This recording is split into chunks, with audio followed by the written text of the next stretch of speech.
Jurga Ivanauskaitė, Pragaro sodai. Ištrauka. Aš manau, kad visas menas, toks, koks yra dabar, tikrai tarnauja šėtonui, o ne Dievui.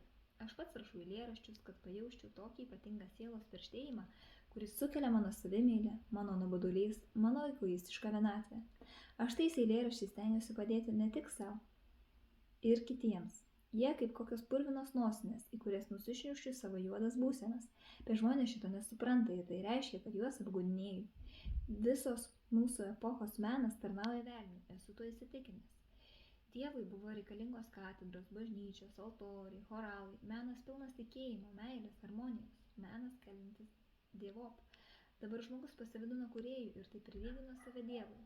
Aš nežinau, ar tie menininkai, kurie iš tikrųjų tarnavo Dievui, drįso save vadinti kūrėjais. Jie buvo matininkai, meistrai, statytojai, kapelmeisteriai. Kūrėjas buvo tik vienas Dievas. Dabar žmogus save vadina kūrėjų, savo veiklą, kūrybą, o visa tai šėtoną. Kažkas pasakė, kad Dievas padovanojo Adomo moterį, o velnias fantaziją.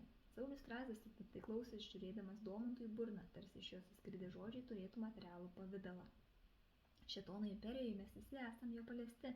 Saulius Strazdas ranka tampė savo vešlią barzdą, todėl lietuviai reikėtų tiek kitokio išsilavinimo kelių, nei jį dabar eina. Lietuvą gali išgelbėti kasdienė malda, pasninkas, tikra auka ir krikščioniška meilė. Domantui pasirodė, kad jie šneka skirtingom, vienas kitam nesuprantamom kalbom, nors gal ir apie tą patį, kaip konferencijoje, kurie sugedo sinchroninis vertimas. Aš nesuprantu šitų sąvokų, malda, pasninkas, auka. Jie, nors dabar šitaip dažnai kartojami, man atrodo anachronizmas. Negi tu nežinai, kas yra meilė, Saulius Strazdas staigiai Domantą kreipėsi tu. Galbūt. Domantas numykė ir prisiminė mergaitę, galbūt. Bet jeigu tai meilė, vadinasi, meilė yra egoizmas. Meilė yra išėjimas iš savo paties kalėjimo. Egoizmas yra savęs užmūrijimas vienutėje. Domantas atsiduso, pakankamai tikslu, nors ir banaloka. Jis vėl pagalvojo apie mergaitę. Aš nežinau, vadinkim tai ne meilę, o įsimylėjimu. Bet tai tikrai nebuvo viena mano savimylė. Aš stengiuosi būti jai geras. Norėjau jai patikti. Šiaip jau aš nededu jokių pastangų, kad patikčiau moterims. Na žinoma, tu ir taip joms smarkiai patinki, net mano žmonai. Kodėl net? Domantas gūžtelėjo pečiais.